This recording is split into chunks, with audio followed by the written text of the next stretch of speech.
So two things. My lava lamp is no longer lava-ing. It's no longer working. It's dead. It had a good run. Thanks, Miss Cliff, for gifting this to me. I think I want another one now because I kind of got used to this doing its thing in the room, but it's dead. So we won't be using this anymore. You won't be seeing this in the background. And two, I do these things where I cover older camera gear because I tend to get it in my hands a lot. So I might as well just do something, a review on some of the stuff that I get, like that A6100, that Sony A6100, that's not mine, that's a friend of mine. And even though it's an older camera, it's always good to kind of really sometimes play with the older stuff and always go out and try to get the latest and the greatest, because technology is extremely fast and we don't always have the means or money to always keep up with what's coming out and what's going on. And a lot of times you don't need the latest and the greatest to actually get what you need done. So why do I cover these things? And what am I covering today? Well, I'm covering my old FS5 Mark II. I'm saying old, it's not like it's washed up and I don't use it at all. I primarily use this for bigger shoots, and sometimes I shoot some of my stuff that I do here on YouTube with this, but this is not the main reason why I got it. I went to school to get the equipment, and this is the equipment that I got. So the Sony FS5 Mark II was released in June of 2018, making it roughly 6 to 7 years of age. So it is getting up there as far as an older camera, but it's still a good camera for you to use, especially if you're trying to do anything more cinematic, more your typical corporate videos to your music videos to your actual narrative pieces. This is not your so-called run and gun type of style camera. It's not a mirrorless, it's not a DSLR. This puppy is really a mother, sister related to any Sony cinematic type camera. This is well underneath the specs of a Maono or a Sony Venice or anything like that. But if you really want to actually climb your way up to those types of cameras, then something like this is really what you need to get your hands on. If I also go to school, literally the following semester, I would have gotten a FX6, which is the grade up over this one. So if I was to record super slow-mo, I would have to use a digital recorder to attach to this in order for me to go as high as 960 frames per second to film super slow-mo. I cannot do that here within this camera without actually having the piece that allows me to record at those frame rates. Now, even though it can record at those frame rates, I still need that other piece to actually make it happen. With the FX6, that happens internally. So that is a plus. With the FX6, it records ProRes RAW internally, while with the device that I have to get for this, it does that within that device. So this could also film in ProRes RAW, something that I've actually had the chance to experience, and I have to say, it did look pretty good. So if you're looking for something that's pretty simple, that has pretty much all the things that you really need as far as cameras are concerned, you can start with something like this. So with the Sony FS5 Mark II, one of the features that I like the most is it has ND filters built right in. I don't have to go and actually get ND filters for the lens. It's built right in. It's great. It works perfectly fine. It does all that I need to do on a bright sunny day like today. If I'm outside, I need some shade. I need some kind of dulling down of some of that harsh light in the ND filter while allowing my lens to stay as open as possible with the ND filters on. So that's a plus. Built-in ND filters, you can't go wrong with that. If there's any other camera that I think that I would like to go get that's newer, it must have that kind of feature in it, because I don't want to have to spend money on various ND filters, because with ND filters, you could have a case full of those and you'd just be swapping all day. With the built-in ND filters in here, I think you could start off pretty well with what it has to offer. One of the other features I like about this camera is it has mic ports, XLR mic ports. Where did it go? It's right here. Whoa, that wouldn't have been good. So it's right there. You see that? That's the XLR connector. With mics as such, you're able to record all your audio directly into the camera itself. So this is good if you're trying to really record all your audio directly into a camera as such, because now all your audio is going to be baked into your footage. As you can see, I'm using this lav mic here to record the audio into that camera. So all that audio goodness is being baked into the camera directly. So you can record all your audio directly into that piece right here, as well as there's another section right at the bottom here. There's two of them. So you'll see that later, but it's pretty much right there.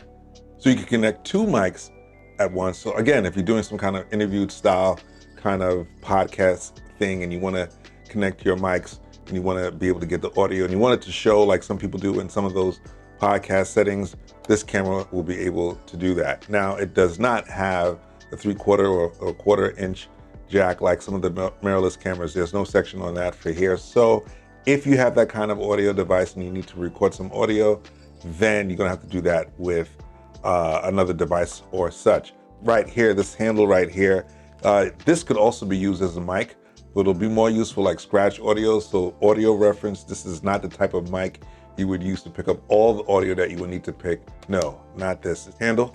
So you could hold it. Also, it is movable. You could adjust it to any way that you like.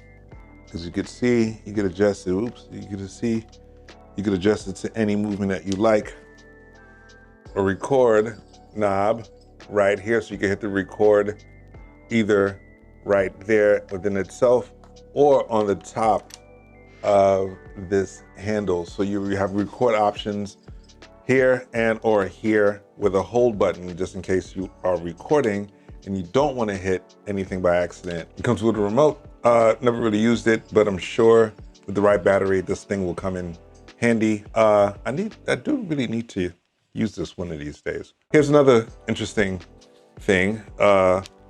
This knob here, so this little doodad here allows you to zoom in and zoom out smoothly without you having to try to turn the wheels or whatever on the lens itself. This will zoom it back and pull back, and you'll also have it here on the top as well. So you have it here, as well as you have it right there. So you have it in two places just in case you want to be able to zoom wherever you have it. If you have this on, this is actually removable, and you have it here as well. I would never recommend to not have this on, especially if you're going to be really doing any kind of moving and running and gunning along with this. The mic goes through right here, internet capable with Ethernet connection right back here, if you could see that right there, as well as the HDMI and SDI at the top. It also has wireless capability in it. So if you want to do some kind of looking at the image without actually having to get yourself a small rig, which I would suggest, or one of those remote control handheld monitor systems, your iPad you could use to do the same thing. It doesn't give you the same flexibility as other monitors, but it does allow you to look and monitor and even change some of the aperture settings on the iPad itself. Depending upon your Wi-Fi connection, it could be slow or it could be fast, but I wouldn't necessarily recommend it all the time, but the fact that you have that option is good. There are other apps that allow you to use that kind of feature a little bit more extensively, but I'm not sure if it really works with this particular one because of the type of app that it is and what it's looking for. But for the most part, it works pretty well. This LCD screen is decent. I don't have any problems. I would need something a little bit bigger. Down the line, I would get something bigger, and of course, I'll attach it to either right here, this hot shoe right here, or this hot shoe right there. But for the most part, it looks pretty good in situations when you're indoors. Outdoors, not the worst, but not necessarily the best as well. As long as you're under shade, you can pretty much watch what you're looking at or what you're filming. Dual card slot for 2 SD cards. That's a benefit that I wish this camera or other cameras had. This one gives me the ability to put 2 SD cards in here, so when one runs out, the other one takes over right away. So it takes these lithium ion batteries. This one is the BPU30 and this one is the BPU60. This bigger one lasts longer. So obviously for the size of it, This is the one I would recommend. When this came out, I believe this was worth $300, but if you look around, you can find some for like 50, 60 bucks. I got mine for like about $50, and I thought I was getting another one of these because these don't last that long at all. A maximum of 2 hours, probably, if you leave it in the camera and just leave it on all day. 2 hours is about as much as you're gonna get. With this one, you could get at least 3 to 4 hours on set. So this is the one that I use. Plug this one up, use this one when this one goes dead, use this one, plug it up, and then you're good to go. But this one lasts a little bit longer. It does not take V-mount batteries because it does not have the ability to connect that on the back of the camera. So you're gonna be more than likely using these, or if you're on set and you really don't necessarily need the batteries because you're not moving around too much, you could plug it up to the wall and it will actually charge or just be powered while it's on the wall. The one thing I wish it was able to do was charge while you're plugged to the camera itself while charging these. Once it's on there and you use the cord to record with, it cuts off the charging. So that's kind of a downside. That would be a plus if it was able to connect and charge and be powered at the same time. You can't always get what you want, but for the most part, this really is what you would need. I would recommend a bigger one. If you decide to get a camera like this, or if you already have one, get this BU60, this BPU60. This one is really good. Indicator lights to show when it's charged, fully charged. This one is about to go dead because all 4 should be charged. And this one, yeah, this one needs a little bit more charging. It's got 2 batteries. It's gonna be time for me to get some more of these in a minute, but for the most part, these are the batteries that come with it.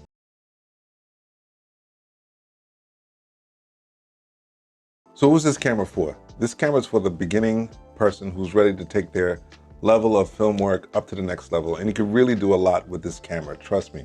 I've had the experience with working on a Red, that's for another video. And there's nothing compared to that in any sense of the word, because there's some things that are quicker with this than I would say the Red Komodo. Can you get more of a bang out of the Red Komodo? Yes, you can. But can you get the same kind of results out of a camera like this? I'm gonna say yes, you can, because it's not always about the cameras, what you really do with it. So it's really, who is this camera for? This is a good budgeted camera, 4K Sony, if you're not necessarily into really buying the latest and the greatest, because the latest and the greatest still won't have some of the things that are on this one that you can get with the latest cameras. Now, you may get longer battery life, you may get longer recording time, you may get better peripherals depending on the camera that you get. But with this coming out of the box, you still get a bunch of things that other cameras, newer cameras, don't have. Built-in ND filters, 2 audio jacks. If this didn't come with it at all, there would have been one already on here, on the camera body itself. So you get 2 benefits because this does come with the camera when you get it. So you're getting 2 of things that you won't get if you were to get a mirrorless, if that kind of makes sense. So in my opinion, this camera is really meant for the person who's really serious about taking their film creation to another level. Do you have to get this one? Particularly not. But this is the camera that is meant for somebody such as myself who is taking my creativity, or whatever the case is, up a few notches. Now, if I was to get another camera that's similar to this, I would like to possibly get the Venice or work with the Venice, because that's much more of a workhorse for the kind of projects that I will be doing down the line. Can this do it? I'm gonna say yes, indeed. Missing the dual ISO, but I can still get by with what I'm giving with this anyway, so I'm not really losing out too much, but that dual ISO is a plus with the FX6. But for the most part, this performs similarly. The menu systems are pretty much the same throughout almost any Sony camera. This is not an Alpha series, so it's not similar to that, but it does have some similarities between this and the FX6. So I have to say, this is not so bad. I've had the chance to play with the FX30 or the FX3, whichever one is the crop censored one. I've had the chance to play with that. And I have to say, although it was Sony, and even though it was newer technology at the time, I didn't necessarily fall in love with it. I'm not quite sure why. Either I think I just got used to what I got used to, or I don't know, I really wasn't thoroughly impressed with what I could do with it. There were some things that I found I was able to do with this camera that I was able to do, not was able to do with the FX30 or the FX3, whichever one it was. What's missing from this camera? No IBS, so forget that. Internal stabilized system, it's not gonna happen. A bunch of bells and whistles and knobs and stuff like that. Around here somewhere, as you can see, that's the sets the volume control. So I really have to say this camera is really meant for somebody who really kind of gets an understanding of what they want to do as far as shooting, and if you want to really take it up a notch without having to necessarily break the bank on a whole bunch of things. Another piece of equipment for the audio, or another piece of equipment for the ND filters. I would like to get a polarizer, and I would like to get a filter for the lens itself, but those are two different things altogether. I'm not going to give this camera up just quite yet. I'm going to let it reach its 10-year mark and then probably go get something else, or probably just even use this continuously, because with the technology today, 4K is 4K and 6K is 6K, and most of us can't really see the difference between either or. You can tell the difference between 1080 and 720, but nobody's shooting in 720 at all any longer. Now, the reason why I have this camera and I have this camera, I wanted the two to match as far as look, as far as camera consistency. I don't want to have to mix cameras if I don't have to, especially with an interview style kind of setting. This was used on a documentary that I was filming, as well as this one, as well as another Sony. I don't remember at the time, but they all pretty much matched each other. And that's one of the benefits of why I try to stay Sony, because they all tend to look the same. Now, even though this doesn't have a profile on it, similar to the FS5 Mark II and the A6600, this still has a similar look if I was to put it in all just the basic standard looks as far as image is concerned. So if I was to put this at a standard and both of these at a standard, they would all look the same, regardless if this doesn't have the profile that I want. Either way, Sony wins, and I'm gonna hold this for a while until I cannot rock it any longer.